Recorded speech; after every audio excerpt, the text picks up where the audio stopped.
Before we dive in, I just want to introduce my new puppy, Thomas.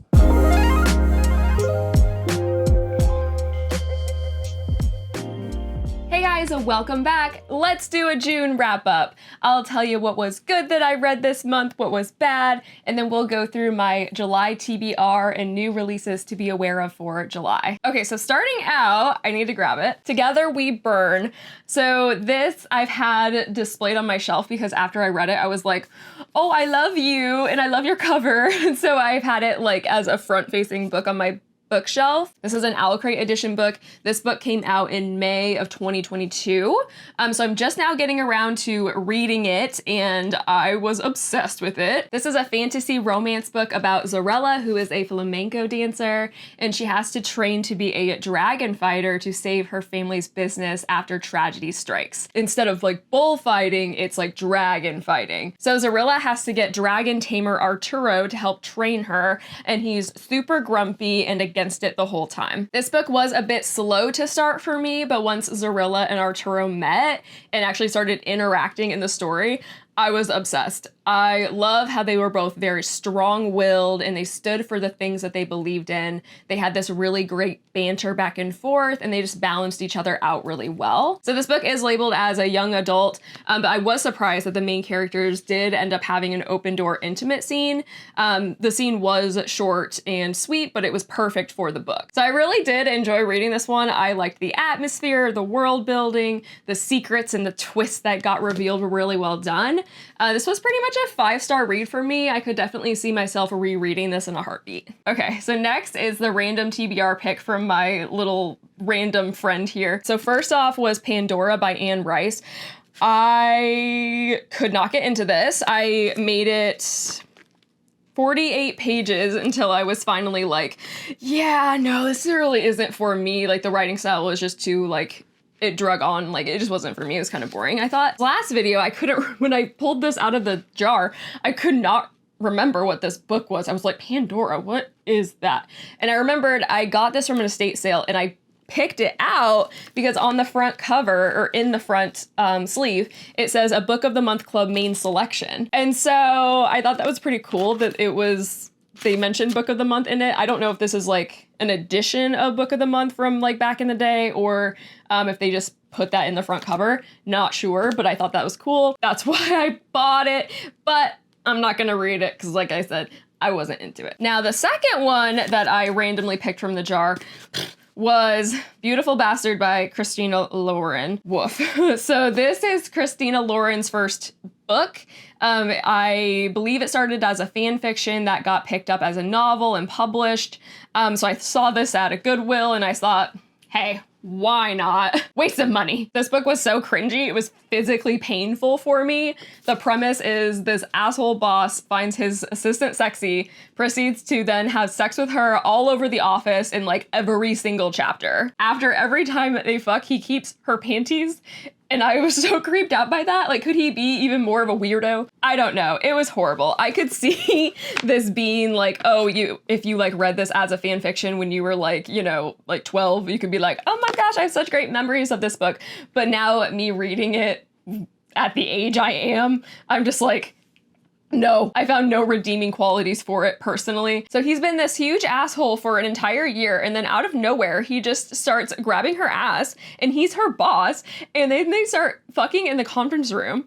I was like, how presumptuous of him to be like, oh, of course she'll want to fuck me. It made me like physically ill. I normally refuse to rate books 1 star, but this one was like a 1-star read for me. It made me so legitimately angry. I can't even. So this was published in 2013 and most recently, or the only other Christina Lauren book that I've read is Something Wilder. And that one it was like night and day. It was so weird reading that one and then reading this one where I'm like, is this the same like author duo? I'm so confused. Oh, how times have changed. Next is A Wishing Game. This was our Book of the Month June poll winner for my spoiler talk.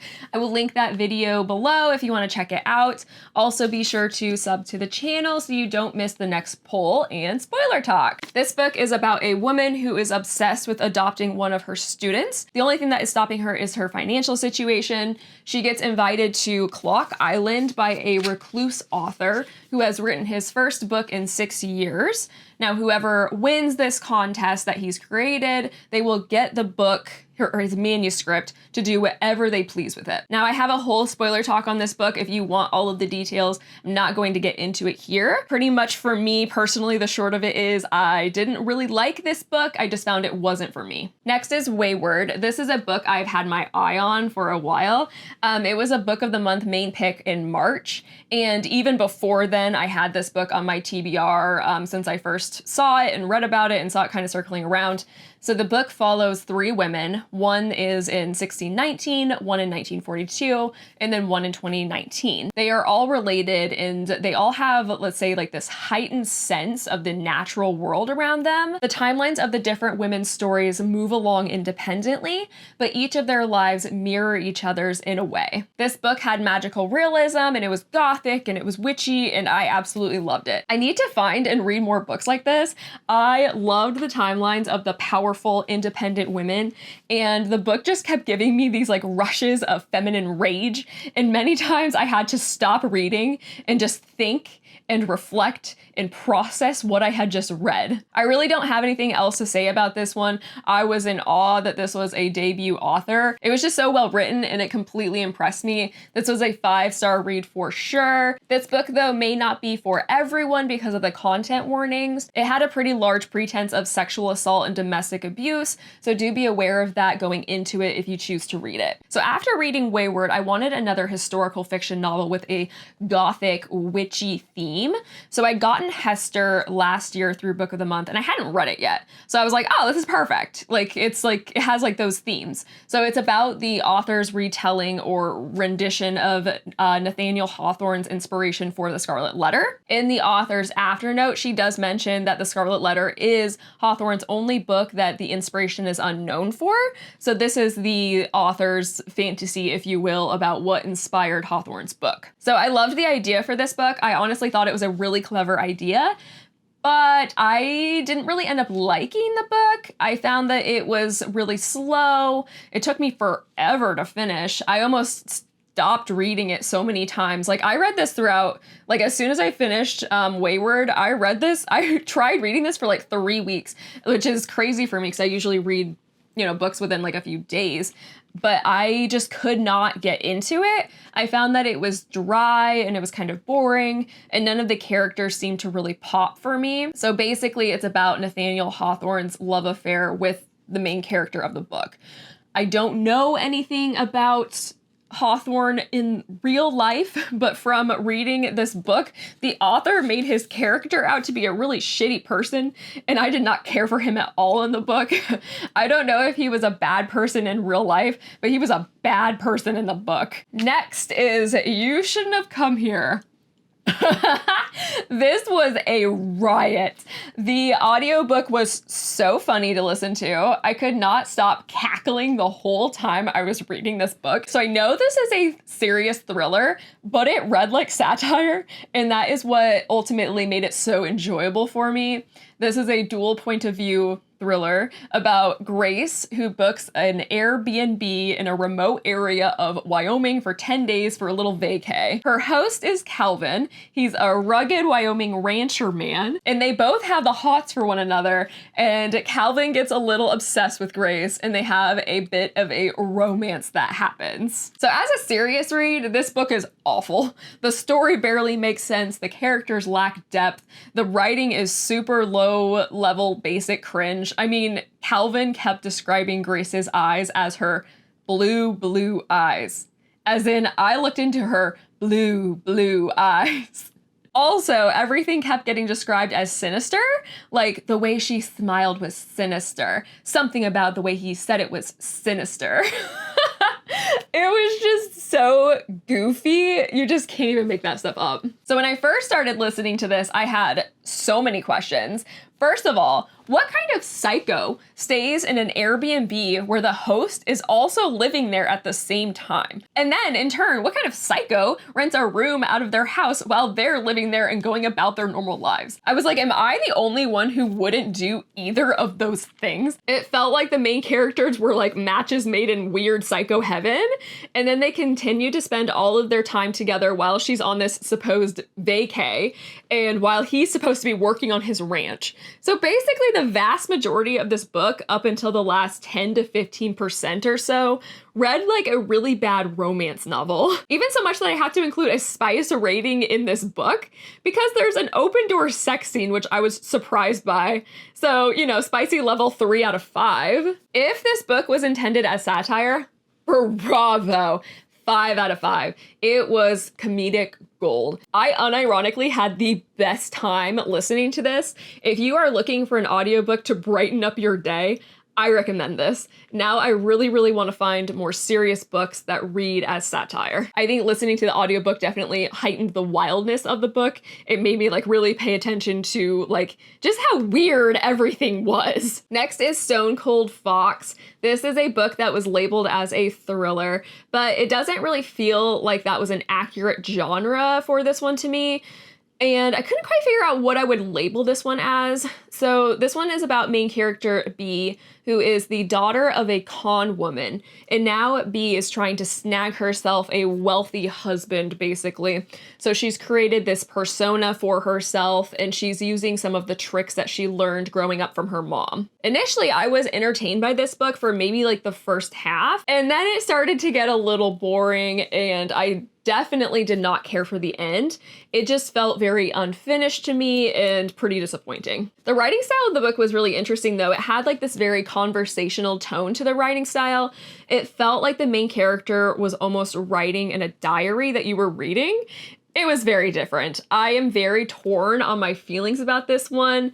Overall, I think it's pretty average. I didn't hate it, but at the same time, it didn't blow me away. Okay, so the last book I'm going to talk about is called Travis. This is a romance novel. If you have read Archer's Voice, then you know about Travis, the character. He was a side character in Archer's Voice, and he was a bit of a villain character. So this is his spin-off novel. So Archer's Voice is this really sweet romance novel about Archer, who had lost his voice box as a child, and he became a bit of a loner.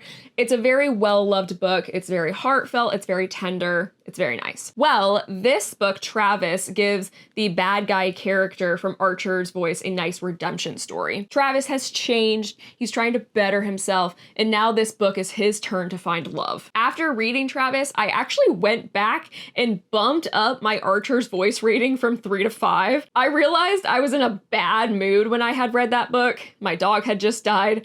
So I laid in bed all day reading that book.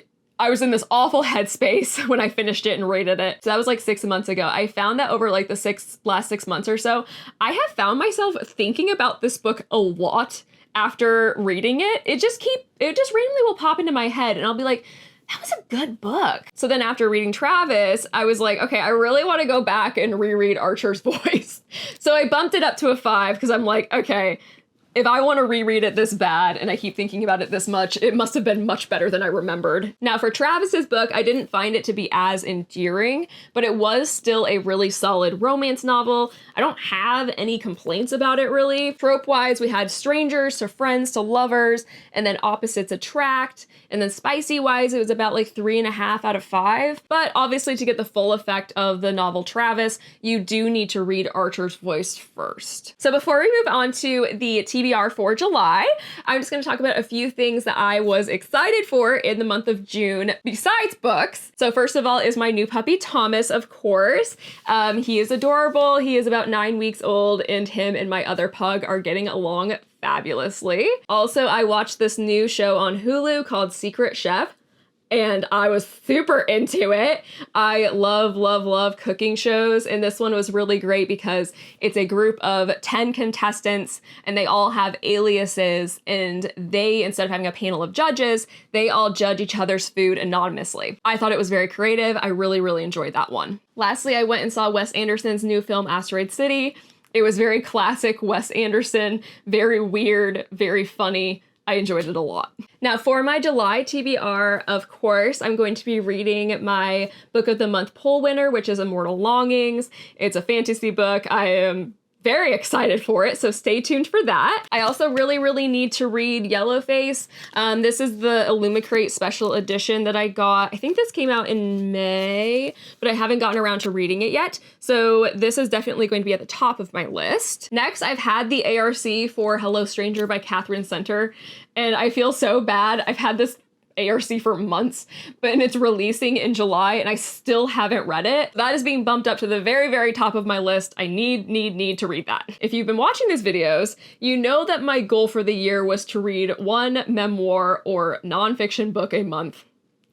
I've come to the realization that this is not happening. In June, I listened to the probably less than the first chapter of Crying in H Mart, and then I just never went back to listening to it. So I've decided that I am abandoning that goal, so no more nonfiction for me. I'm just a fiction person. I just can't get into the nonfiction. I need to stop. I'm just gonna stop trying. So moving on to my next goal is to work through my physical TBR shelf.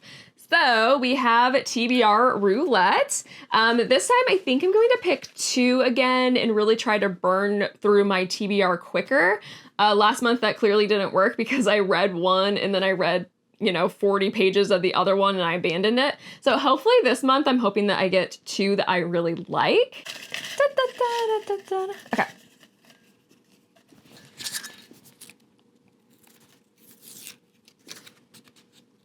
The Girl You Left Behind.